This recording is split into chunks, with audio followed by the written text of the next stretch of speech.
Primeiramente, agradeço o convite da PUC, na pessoa do professor Rafael Nasser. É um prazer estar aqui contando um pouquinho da história do projeto do Real Digital e como a gente faz esse link dessa iniciativa do Banco Central com essa agenda mais ampla aqui de transição energética, ativos verdes. E aí até falo um pouquinho da minha história, né? Eu estou no Banco Central desde 2010, já tem um tempinho. Mais recentemente, desde 2016, cuidando dessa agenda mais na parte de pesquisa, de moedas digitais de bancos centrais e também ativos digitais em geral. E esse projeto do Real Digital é um projeto que há muito tempo realmente ficou nessa camada de pesquisa, mas desde 2020 a gente conseguiu avançar bem com ele e vem acelerando. Eu vou contar um pouco como ele funciona, né?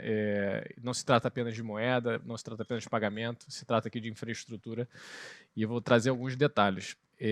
A agenda de inovação do Real Digital ela é uma agenda integrada, a gente tem diversas iniciativas, algumas delas mais conhecidas pela população, como o Pix, que embarcou mais de 40 milhões de pessoas no sistema financeiro digital que não tinham contas, não transacionavam, não pagavam digitalmente.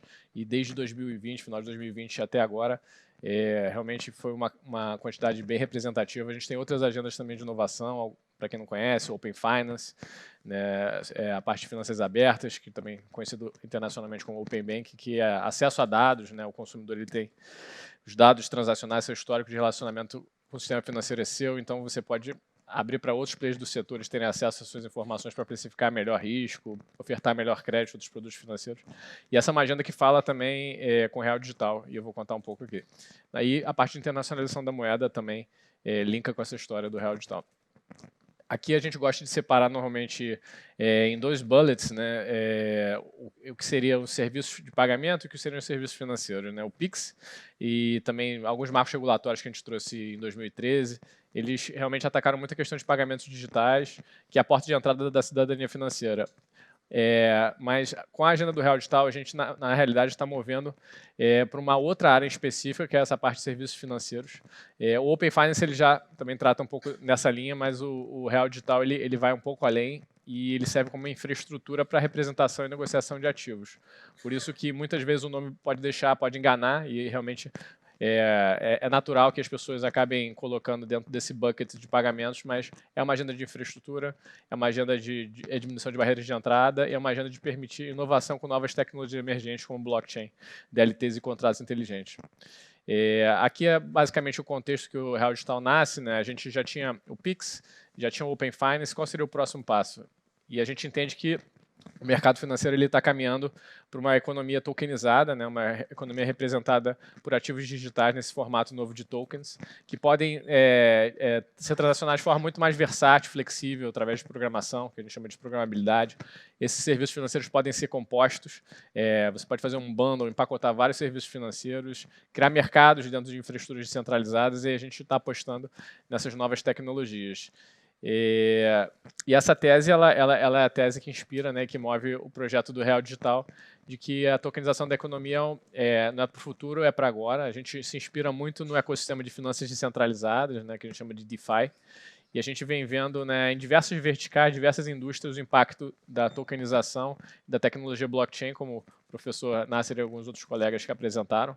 E a gente entende que para trazer isso, né, para os players institucionais, tanto o sistema financeiro quanto empresas, e mais o público mainstream, né, o público em geral, o Real Digital ele vem para facilitar e incorporar essas novas tecnologias no que a gente já tem tradicionalmente no sistema financeiro atual. O que seria o Real Digital em si, então?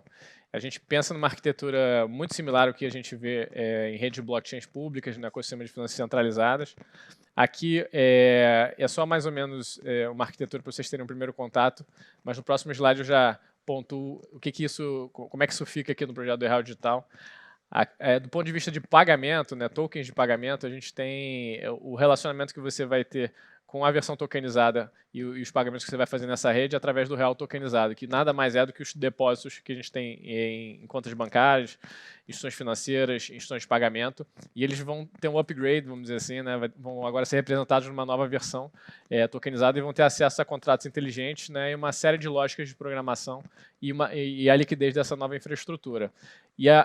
O Banco Central está atuando mais nessa camada de infraestrutura mesmo, a parte de liquidação, alguns ativos mais nativos da parte do pagamento, né, da perna do pagamento das transações, e a gente entende que o mercado privado ele vai atuar nas camadas superiores, né, na criação de protocolos, que a gente chama de mercados, de crédito, derivativos, câmbio, por aí vai, e outros serviços pontuais, que aplicações vão ser criadas no topo dessa rede ou vão ser agregadas, né, empacotadas, para criarem, né, novos modelos de negócio inovadores.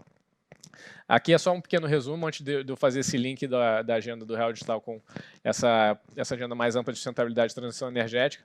A gente tem uns marcos, fizemos algumas iniciativas, como foi o Lift Challenge Real Digital, que foi um laboratório do Real Digital que correu de setembro até final de fevereiro desse ano, setembro do ano passado. Foram 47 projetos que o pessoal aplicou, selecionamos 9, eram consórcios. Desses 9 projetos, acho que 9 eram consórcios, um era uma empresa só, e exploramos diversos casos de uso da tokenização e da inclusão de tecnologia blockchain no sistema financeiro. Fizemos uma chamada de artigos, a gente tem um link com a academia muito forte, né, também a gente entende que é uma tecnologia nova, tem que ser pesquisada com profundidade. E, recentemente, esse mês, a gente fez um workshop acadêmico com mais de, em torno de 100 artigos, 93 artigos aplicaram, selecionamos quase 20. E nessa linha que o professor Nasser trouxe, é preciso, né, é uma agenda transversal, então tivemos uma vertical de economia e finanças, outra de tecnologia, outra de direito. Mais para a parte prática do projeto, a gente está agora entrando numa fase de piloto do Real Digital.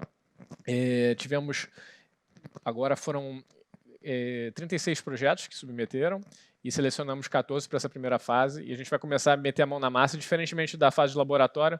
Agora a gente já tem uma tecnologia que a gente escolheu, foi a Hyperledger Bezo, que é uma tecnologia que é compatível com o EVM, e isso daí tem algumas implicações que eu não vou entrar aqui no mérito, mas a gente tenta portar toda a inovação que a gente está vendo em redes de blockchains públicas, e muitas delas estão acontecendo em redes EVM, para uma infraestrutura do Real Digital. E a gente vai continuar a interlocução com o mercado através de fóruns, grupos de trabalho, e a ideia é sempre estar interagindo tanto com o mercado quanto com a academia nesse projeto que ele vai necessitar de múltiplos anos, né, até a fase de implementação. Mas em relação à implementação básica, a gente entende que uma versão de produção com serviços básicos, a gente ambiciona disponibilizar, já com testes, né, mais abertos, com o recorte da sociedade, no final de 2024, uma agenda evolutiva ao longo dos próximos anos, de 2025 adiante. Assim como a gente teve com o Pix, que a gente lançou com alguns serviços iniciais, ele segue evoluindo, o Real Digital também vai seguir evoluindo nesse sentido.